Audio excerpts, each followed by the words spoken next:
యెహోషాపాతు దేవుని చిత్తాన్ని నెరవేర్చాడు. మన జీవితంలో ఎప్పుడు కూడా ఒకటి గమనించండి, యెహోషాపాతును బట్టి మనకి అర్థమవుతున్న విషయం ఏంటంటే, మొదట ఆయన నీతిని రాజ్యాన్ని మనం వెతికినప్పుడు మన అవసరతలన్నీ కూడా దేవుడు తీరుస్తాడు. కానీ మనం చేసేదంతా రివర్స్.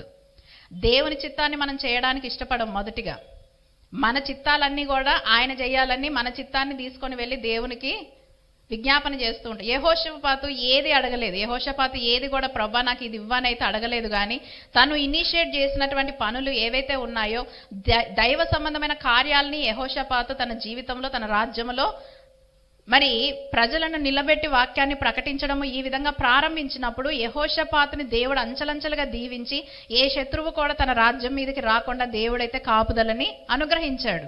మన జీవితంలో కూడా మీరు చూడండి, మన మీదకి ఎవరు లేవకుండా ఉండాలి అని అంటే నీలో ప్రార్థన ఉండాలి. నీలో వాక్యం ఉన్నప్పుడు ఏ శత్రువు కూడా నిన్ను ఎదిరించే పరిస్థితి అయితే ఉండదు.